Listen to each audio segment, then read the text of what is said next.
Hey guys, Reggie Rose here, and welcome back to Pokemon Legends Arceus. In the last episode, we encountered a Gyrick, Adamant, and Arida, and we were on a wild goose chase with Warden Sabby. We're gonna go ahead over to that little platform location to get the Eternal Ice. So you guys ready? Let's go. So we just might as well just get the Eternal Ice. Mm.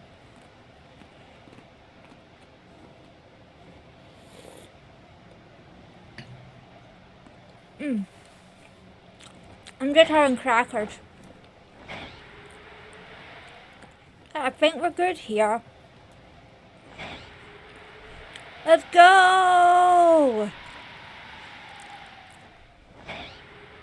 I control like an eagle. This must be the Eternal Ice.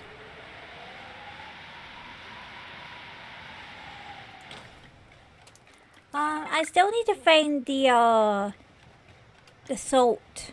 Not the salt, the sand roots.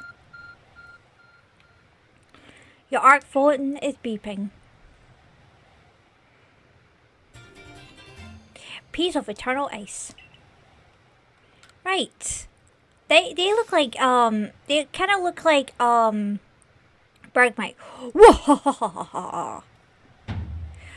At last the summit is conquered. And I see that you made it too.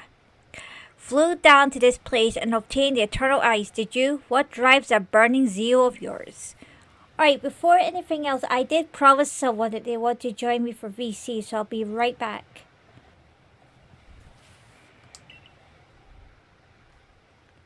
Here you go. I do have to respect the efforts you put in. I still may have my own doubts weighing on my mind, but I will make the necessary preparations so you can face my Lord Avalok. Meet me at Ice Peak Arena. Ice Peak Arena, aye?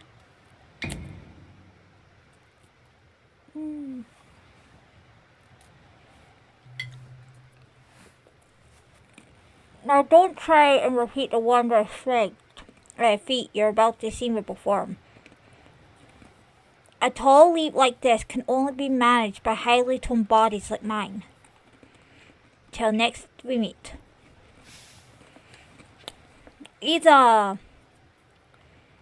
He's something else, I suppose. Alright. Where's Ice Cap Arena? Oh, it's over there, okay. I'm gonna go ahead. I'm gonna head over there.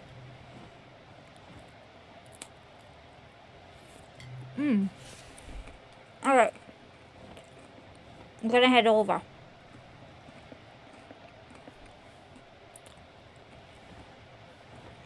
Is this the place? It has to be, right? Oh no, it's full. What does he want now?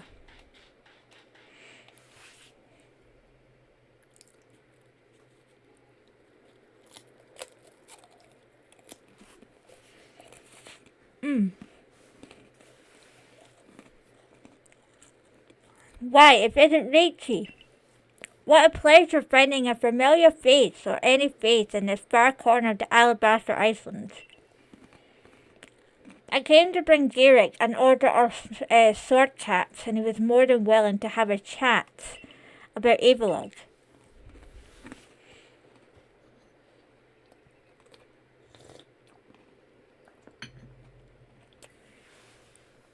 What did you say? Interested in a bit of gossip? Absolutely. And why wouldn't you be? So Avalok, yes, the fifth of his series nobles. That he is. And you know what? He's an absolute beast. Well, yes, according to what I was told, not only does he barrage you with chunks of ice, he also fires off massive icicles, and he can cause sharp ice crystals to erupt from the ground below you. Doesn't that seem a Did bit too you? powerful to take on? Where are you at right now? I'm in the Alabaster Icelands right now, and I'm talking with Volo. I see. Hey, Rach. Yeah, what's up? You're awesome. Oh, thank you. What's more, apparently the Avalog of old could be up to 100 feet tall. Doesn't that seem a wee bit too big to take on? The Oh, Avalug? The Avalug? Bro, the Avalug is the reason why my Bane of Existence exists. Bro, which one do you think is the hardest noble Pokemon? I'd say it's in between. Let me think. I think Electrode's the hardest. Dude, you have my opinion, bro. What? It's like, you know how many times I died to Electrode? Oh gosh, I actually died a few times as well when I first played this game. Hey, Rach. Yeah. When you get to the Palkia fight, you have to show your screen. All right, I will. Oh, you'll be all right. You just have to eat some sword caps and then give your training your all. Nothing better for building muscles than that. Onward now to the arena. What? Also, why is it that Dialga and Palkia's theme is the only theme in the entire game that does not match up with the rest of the game? I have no idea. Like you notice how every other part of the game it just uses traditional Japanese instruments and shit. Mm-hmm. Why does that one theme in the game just use a freaking just Eurobeat? Like what? Euro. What? Eurobeat. It's a type of music. Oh, okay, that's what it is. I thought you would know. You're from Europe. Well, it doesn't. Okay, anyways. Yes, well, I did want to see the Avalog, but I'm perhaps not not gonna. the cost of my life. So I suppose my freezing digits and I will be off. Digits? What do you mean digits? Hi, Shadow. Alright, Henry, how you doing? I'm still Hey, Henry, just how you doing? feeling. I'm still feeling like shit after yesterday night. Oh. I just. No. S. Did you get any sleep at all? Only like an hour. What level And are you? I need to go to work in like 45 minutes or so, and I just it's a Oh crap! 5-hour shift, and I just. Well, you should take a nap as soon as you can, cause like that's not right now, but like after work you should take a nap, cause you're gonna be tired as hell. Yeah, it's Oh, I probably see gonna be sunrises.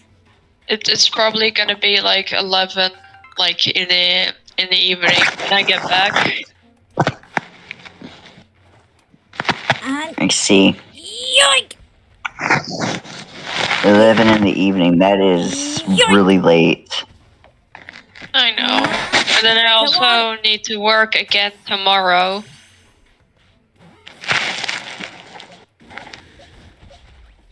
I just don't understand, you know. I get what you mean. Right.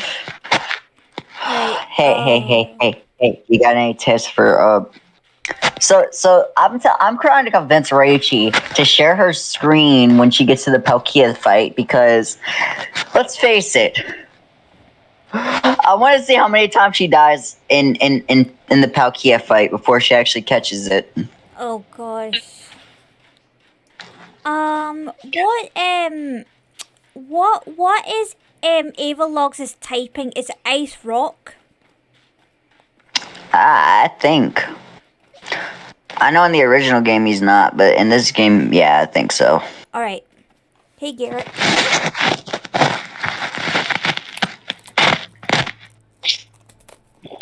Damn it.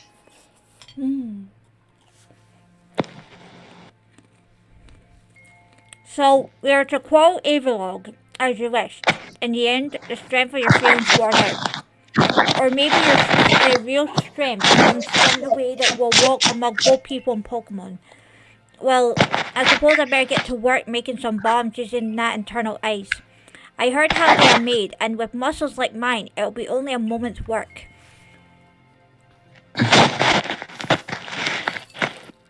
Hey, Rach. May I ask something? Of course, what's up? What are you eating? Pretzels. Don't worry about it. Why shouldn't I worry about it? Don't worry about it. Why? Explain. You don't have to worry about it, okay? You don't have to worry about it. No, I must worry about it. I'll tell you after I encounter Evilog. There you have it. What? I'm having crackers. I'm having crackers. Okay. Hold up, we're all having lunch right now. I just got my sandwich too. If you truly wish to quote Evilog, then walk on. The path lies before you. But know that Evilog will hurl chunks of ice at you without relent. You'll need unrivaled dodging ability. I'm going. Brilliant. Brilliant. You're gonna be going to the ice monster. I don't know how a ball of wood is harder to defeat than a freaking chunk of ice. Like, bro. I mean, that's literally these nobles in a nutshell. Oh god, Evilog. What's your favorite noble Pokemon, Rachie? Lilligant. Mine's is Arcanine. Because if you think of it, also fun fact, all of the noble Pokemon except for Cleavor are actually Hisuian forms of the Pokemon. Nice. Alright, anyways, That's a little neat. That's a little neat detail. Yup. There we go. Come on. Yoink! There we go. Also, fun fact, did you know that they had to remove triple battles in Sun and Moon as well as Ultra Sun and Ultra Moon because in battle they decided to go all out and put they decided to make an in battle model for the characters that stand right by the Pokemon. Yeah. And because of that, it used so much memory that's why it lags in battle sometimes. That explains a lot, you know. I remember I was just trying those battles, and I was like, why is it laggy? And there are two moments where my game was really laggy when playing Sun and Moon. It was either there and that, in this battle Festival arena, Plaza. and Festival Plaza was just running okay-ish. When I had those Ether Foundation battles, however, it just I noticed the first time my game lagged was when I used like Darkest Lariat on a Golisopod when I was battling Guzma. That's the first time I experienced a lag in my game. After that, it's like, and then every time I'm like in the freaking Battle Royale, it lags like freaking crazy. Yeah. Also, I figured out that in Ultra Sun and Ultra Moon, especially, the Ultra Necrozma battle, because of how much light is being poured out, supposedly, it lags the game a bit. Not too much to where you notice it, but it lags it. The frame rate drops a bit. Uh-oh. Okay, Ura, calm down. If you want any advice, Raichi, just try dodging all of its attacks. That's what I'm doing. I give the worst advice. If you could share your screen, I will be able to help you a lot better. Me too. I suck at the game, but I'm here. We're here to support you, bro. We got you. I'm gonna use liquidation. Nice. What's your favorite starter, Henry? I never actually knew. I don't know Raichi's favorite starter, really, but I could ask her later. What? Rowlets. Definitely Rowlets. Ah, nice. You know what mine is? What's yours? Cyndaquil? Cyndaquil. Yep. Figures. Richie, what about you? What about you? I really like to be honest, I really like Poplio. Fair. Nah. Like it. Honestly, like that one too. I don't really. People would think that I like Incineroar a lot because I like because that's the fire star I chose. But honestly, Incineroar is actually one of my less favorite starters. You know why? Because all of the Alola Pokemon in Alola, 90 base speed, all the speed stats of all the Pokemon are just trash. Like 90 base speed is considered good in Alola. Like, bro, no, that's not how you do a Pokemon game. Same thing with Hoenn. Like Hoenn, it's like a lot of the Pokemon have a slow speed. I hear ya. All right. So honestly, I don't get why a region tied to mostly water has to have low ass Pokemon. All right, here we go. Because that's what Hoenn and Alola have in common. They're close. They're very close to freaking water most of the time. That makes sense. Wave crash. Yeah, of course, Alola is close to water. It are a group of islands. yeah, but Hoenn's also close to water. Like most of the. Also, fun fact: the Pokemon world has more water than the actual real life world. You know, I think Team Aqua would approve. I know, right? Team Aqua probably loved Alola. Now that I think of it. They would also love my country. I mean, we're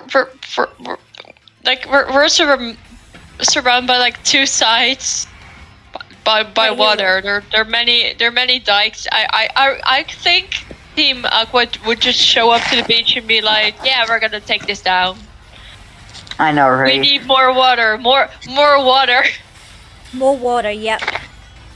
Honestly, what do you prefer? Do you prefer the Team Aqua theme from the original games, Omega Ruby and Alpha Sapphire, or the remix of the original, which I absolutely hated?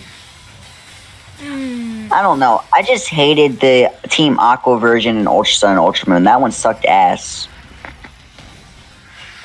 Ghetsis' theme, all they changed was it from being a distorted orchestra to a live orchestra. Like, that's all they changed. I've noticed. It's like, I guess to make it sound more intimidating. Then again, the Ghetsis from Black 2 and White 2, it kind of sounds like you're fighting a fucking maniac. It kind of does. Yeah, it just the battle theme just sort of feels like, oh damn, I'm getting nervous, and then a few seconds later it's like, which freaking cult did I just walk into? What I find absurd is the fact that this is Team Plasma in a nutshell. They almost succeed in the first game, but his plan ends up failing, and he gets pissed off. But this kid, he met him like more than once. Black 2 and White 2. Fast forward 2.5 years later, it's like you battle Ghetsis again, but this time he's battling against someone he literally just met like 2 minutes ago. Yeah. Like, bro, by that point it's like, how did I lose again? What's funny is that Team Plasma was so close to succeeding both times, and they were both just destroyed and both teams were destroyed by kids. Yeah, every other villain. Yeah. What was funny is the fact that, what was absurd is the fact that Team Plasma had a very good freaking plan too. Like it was like their plan was like top tier. It could have actually worked if they pulled it off correctly. If it weren't stopped by a kid, they would have actually pulled it off. I mean, every other villainous had their own plan, but honestly, let's face it, it would have been destroyed. It would have been taken over anyway. It would have been stopped anyway. Even if it weren't by that kid, it would have been stopped eventually.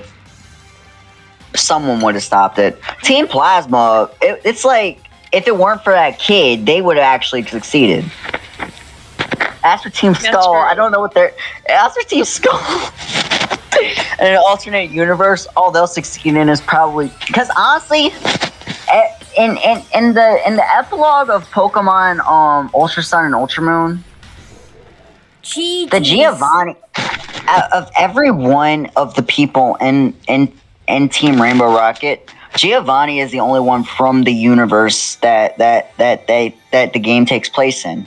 Every other, that's why he doesn't go disappear in the wormhole when he's finished.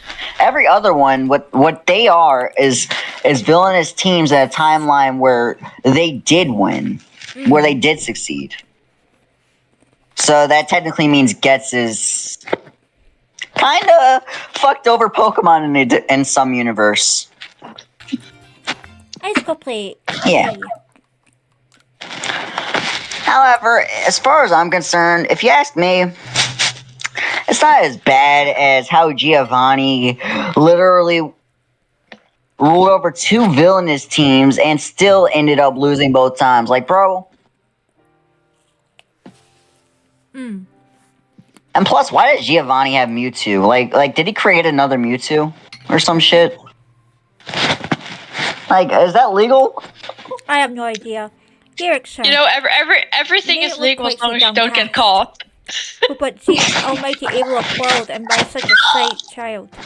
That child fell from the very sky. Is this Rachel girl some kind of monster in disguise?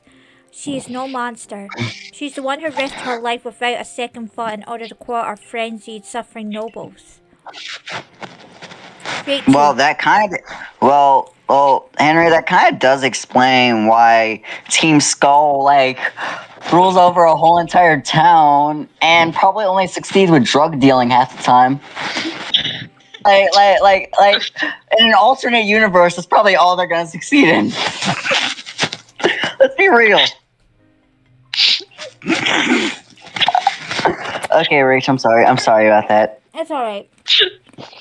But like, I like the amount of sort of Cassiopeia reference that I'm just making, just being like, oh yeah, who wants some league points? Free league points. Here you go, buddy. I mean, Team Skull, bro. Like, this is the last three villainous teams in a nutshell. Team Skull. We're here for all the money and shit. Like we're not here. We're just they're just stuttering a lot of the time. Team Yell, they don't have a reason to be evil. They're just evil. And then Team Star, they're just misunderstood kids. I sometimes, this is really stupid, but I sometimes compare this one Team Yell Grant to Dune, just because they have like a body pillow of Marnie. So I'm like, why the fuck you're obsessed with? Why the fuck are you obsessed with a minor like that? I don't know. Ask Team Yell. Honestly, Team Yell shouldn't have existed. They are like the worst villainous team in the world. Be real. Like, who the fuck in Game Freak? Who the hell in Game Freak thought of Team Yell? I would like to know. Like that villainous team was not even like, no. All they are just dick riders by that point. Yup. Oh god, I hate this part that's coming up. At least Team Skull. Well, at least Team Skull was like they were like. At least Team Skull was like, y'all stupid. Such a guy who followed a crazy Karen into an ultra wormhole. Y'all are stupid. How can I know, right? I know, right? But you, Guzma. I know, right? It's crazy. It's like Guzma doesn't even know how the fuck to catch a Pokemon. Like, this dude, he's an Ultra Beast. He's like, okay, should I throw a Pokeball at it? No. Should I use the Beast Ball instead? No. I will just try to grab it using my arm. Yup. And what's even more absurd is the fact that afterwards you fight a freaking psychopathic serial killer. Mm-hmm. That's like, and he says we're stupid, bro. I swear to God. You try fighting her then. You try fighting her. See how far I'll get you. We have no acceptable explanation why this calamity developed. I'm glad it put into an end. And to think I know. peace would be restored to Hisui by the hand of her mysterious rift-born helper. When tomorrow dawns, it will dawn on a world restored to normalcy. At long last, we'll be able to return to our normal lives. Go Or a nourish wormhole. yourself at the wallflower and allow yourself a good long rest. Don't forget, the Survey Corps' work is not over. It does not end until our people can live here in Hisui without fearing the Pokemon around us. Hey, Henry, do you prefer the Sun and Moon Lucamine or the Ultra Sun and Ultra Moon Lucamine? Honestly, I prefer the Sun and Moon Lucamine because she was actually a freaking villain. She wasn't anything else than Me that. too. Like once it Ultra Sun and Ultra Moon, they just ruined Lucamine altogether. I didn't like her from that. Like Same thing when about she just Lily. gets. I mean, Ultra Sun and Ultra Moon's a better game because of how much content they added, but honestly, they could have easily done the same thing with like a $10 DLC or some shit, right? Yep. Like I'll just be honest, okay? Because they also ruined Lily's character development. Because in Sun and Moon, it's just like, well, mother, I do not stand this shit. You are terrible. I hate you, and I will break free. I will do whatever the fuck I want. I will wear whatever the fuck I want. I will be a trainer. I'll become strong. I mean, that was like at the Lucamine part when she was basically called ugly and shit. Like Lily ain't. I mean, honestly, as far as I'm concerned, Lucamine's the one that's ugly. Like, look at her personality and look at what she did to herself. Like, what the fuck? It would have been even cooler if they implemented you battling Lucamine right after. That would have actually just to get rid of Nihiliga. That would have actually been cool. Well, However, I didn't realize something. I'm about to do my outro, so I'm just gonna end the episode off here. All right. Right, anyway guys, I hope you enjoyed this next episode of Pokemon Legends. I think we might get this game done before we finish Mystery Dungeon. But, oh, hey Beans. But yeah, I'll probably play this every day until we complete this game. I think it's not long now. So I hope to see you guys then. And as always, my Rosebuds, this is Rachel Rose signing off, and I'll see you guys next time. Peace. See ya.